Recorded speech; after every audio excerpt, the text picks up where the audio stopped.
Welcome प्यारे छात्रों, डीएनयू की टीच में आपका स्वागत है। तो छात्रों, आपका जो पेपर होने वाला है आपका 5 फरवरी को, तो आपको यहाँ पर मैं आपका जो 5 फरवरी को पेपर होने वाला है आपके हिंदी का, उसके लिए मैं आपको यहाँ पर कुछ क्वेश्चंस लेकर आया हूँ। अगर आपने इन क्वेश्चंस को अच्छी तरीके से देख लिया तो आपके एग्ज़ाम में काफ़ी क्वेश्चंस आपको यहाँ से देखने को मिल सकते हैं। ठीक है, तो आपको इन क्वेश्चंस को अच्छे से देखना चाहिए अगर आप भी आपके पेपर में अच्छे नंबर लाना चाहते हैं। तो यहाँ से आपके काफ़ी क्वेश्चंस आपको पेपर में देखने को मिल सकते हैं, क्योंकि सभी क्वेश्चंस हैं वेरी वेरी मोस्ट टाइम भी क्वेश्चंस हैं। और अगर आप हमारे टेलीग्राम ग्रुप से ज्वाइन होना चाहते हैं तो उसके लिए आपको वीडियो के डिस्क्रिप्शन में लिंक मिल जाएगी। और जो भी छात्र इस चैनल से पहली बार जुड़ रहे हैं, चैनल को सब्सक्राइब कर लीजिएगा, बेल आइकन को भी प्रेस कर लें, जिससे आपको इसी तरह की वीडियो मिलती रहें।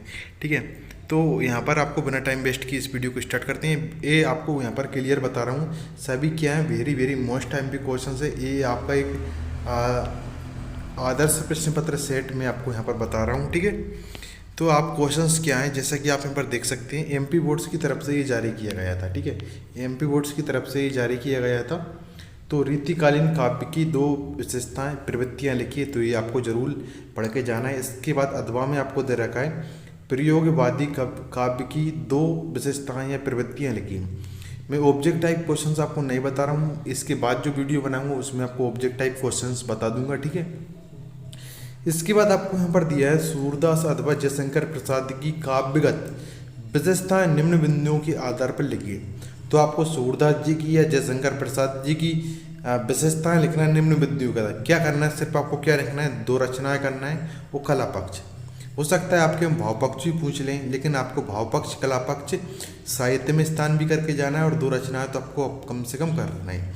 जैसे कि आपको पता है कि सूरदास जी की रचना कौन सी होती है, सूर सागर, सूर सारावली, साहित्य लेरी। आपको जयशंकर प्रसाद की रचना क्या होती है, आंसू, लहर, झरना, ये अब लगभग फेमस होती हैं और आसानी से याद भी हो जाती हैं। इसके बाद आपको यहाँ पर पूछा गया गोपियों के अनुसार राजा का धर्म क्या होना चाहिए।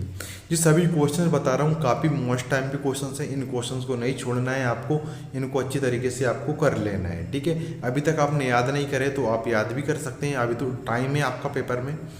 इसके बाद अथवा में आपको दिया है राम लक्ष्मण परशुराम संवाद पाठ के आधार पर लक्ष्मण के स्वभाव की कोई 2 विशेषताएं लिखिए।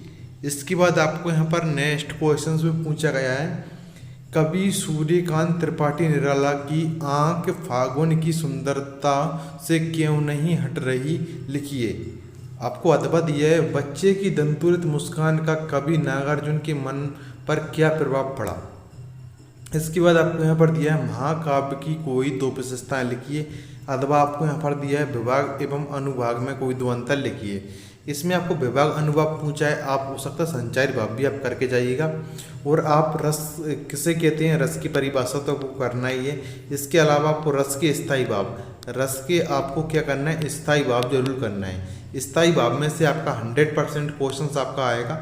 ठीक है, एक क्वेश्चन तो कम से कम पूछ ही लिया जाता है स्थायी भाव। जैसे श्रृंगार रस का स्थायी भाव क्या होता है, हास रस का क्या होता है, रौद्र का क्या होता है, तो आपको पूरी के पूरी स्थायी भाव कर लेना है याद।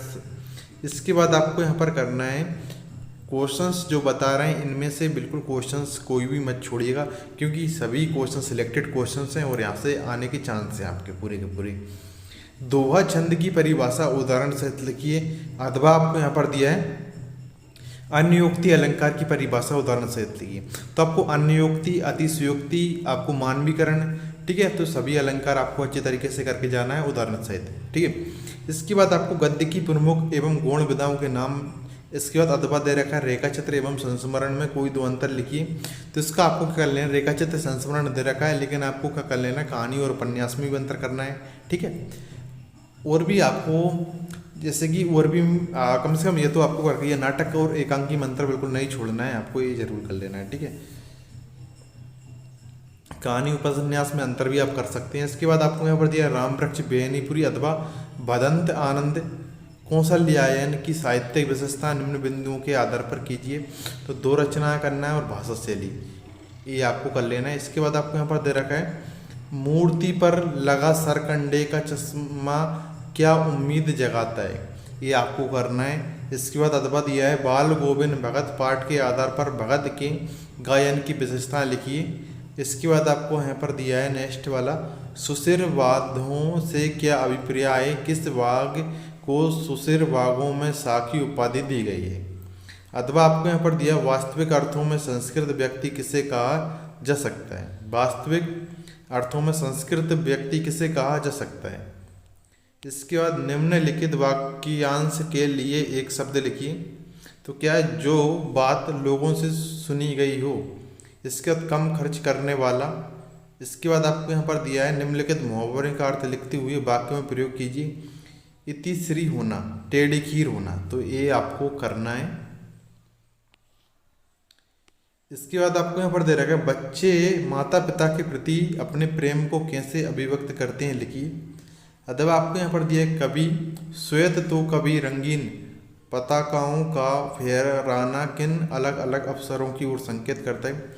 इस वीडियो को आप शेयर कर सकते हैं अपनी फ्रेंड्स को, ठीक है। ये बिल्कुल आपको भ्रमित करने वाला वीडियो नहीं है, क्लियर बताया जा रहा है कि ये सभी मोस्ट टाइम पे क्वेश्चंस है और एमपी बोर्ड्स की तरफ से ये प्रोवाइड किए गए थे। इसके बाद आपको यहाँ पर दे रखा है जैसे कि ये आपको यहाँ पर एक संदर्भ प्रसंग सहित आपको व्याख्या करना है। ये आपको पद्यांश दी गया है कुछ इस तरीके से, नात शंभुधनु भंजनिहारा होई किएऊ एक दास तुम्हारा, आइए सु कहा कही किन मोही सुनी रिसाई बोले मुनि कोही। इसके बाद आपको यहाँ पर अथवा में दे रखा है बादल गरजो घेर घेर घोर गगन धराधर हो, ललित ललित काले घुंघराले बाल कल्पना के से पाले, विद्युत छवि उर में कभी नवजीवन वाले। तो इसका आपको दे रखा है। इसके बाद आपको यहाँ पर गद्यांश दे रखा है। गद्यांश कुछ इस तरीके बार बार सोचते क्या होगा उस कौम का, जो अपने देश की खातिर घर गृहस्थी जवानी जिंदगी सब कुछ होम देने वालों पर भी हंसती है, और अपने किन विघ्नों के मौके ढूंढती है, दुखी हो गए 15 दिन बाद फिर उसी कस्बे से गुजरे।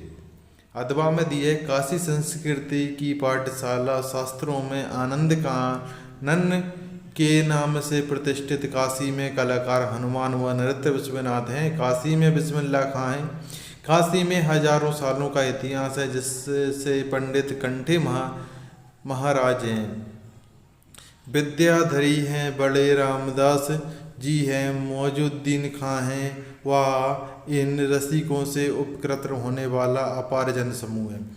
इस 20वां प्रश्न दे रखा है समय का सदुपयोग विषय पर एक अनुच्छेद लिखिए। अथवा आपको यहाँ पर दे रखा है विज्ञापन किसे कहते हैं, विज्ञापन तैयार करते समय किन किन बातों का विशेष ध्यान रखना चाहिए।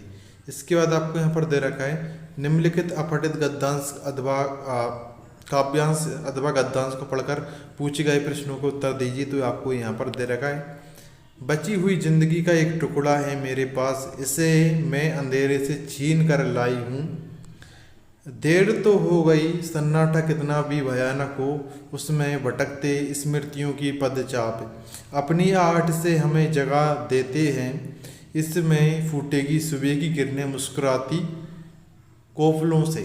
तो ये आपके सभी क्वेश्चंस हैं, इनको बिल्कुल आप करके जाइएगा। देखो जिम्मेदार व्यक्ति होता है सब पढ़ता है और अच्छी तरीके से मैं जो बता रहा हूँ उसने पहले कवर कर लिया होगा, लेकिन कुछ होते हैं जो नहीं पढ़ते हैं, उनके लिए मैं यहाँ पर बता दूँ कि सिलेक्टेड क्वेश्चन तो कम से कम आप पढ़ के ही जाइएगा।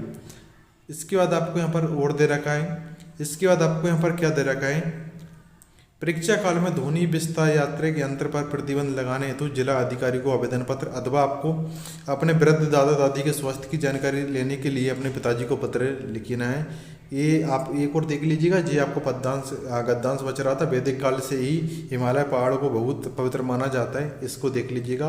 इसमें शीर्षक बताना है किस काल से हिमालय काल को पवित्र माना जाता है, तो आपको वैदिक काल से उपरोक्त गद्यांश का सारांश लिखना है। इसके बाद आपको यहाँ पर एक विषय पर रूपरेखा सहित सारगम्भित निबंध लिखना है, रूपरेखा सहित लिखना है। तो जल ही जीवन, साहित्य एवं समाज, स्वच्छ भारत अभियान, पर्यावरण प्रदूषण, विद्यार्थी जीवन में नैतिक मूल्यों का महत्व। तो ये आपके सकते कुछ सिलेक्टेड क्वेश्चन मैं आपको और दे दूंगा, वहाँ से आप इनको अवश्य पढ़िएगा। जो क्वेश्चन बताए जा रहे हैं एक्स्ट्रा उनको भी आप करिएगा, ठीक है, और अच्छी से अच्छी मेहनत करिएगा। और मैं तो चाहता हूँ कि आपके अच्छे से अच्छे नंबर आएँ, ठीक है। लेकिन आप अच्छे से पढ़ के और बिल्कुल एक एग्ज़ाम हॉल में जाने से पहले बिल्कुल अपना मन अनुकूल रखें, ठीक है। और कम से कम ऐसा है कि एग्ज़ाम हॉल में पहुंचने के बाद कम से कम आप ऐसा करिएगा, कम से कम अच्छे तरीके से पेपर को पढ़ें और बिल्कुल धैर्य के साथ पेपर को करें, ठीक है। आई होप कि आपको वीडियो हेल्पफुल लगी होगी। अगर आपको वीडियो थोड़ी सी भी पसंद आती है तो इस वीडियो को लाइक अवश्य कर दीजिएगा और अपने फ्रेंड्स को शेयर करिएगा, ठीक है। लाइक नहीं आती तो आप बिल्कुल अनलाइक कर सकते हैं, ठीक है। तो मिलते हैं नेक्स्ट वीडियो में। Thank for watching video.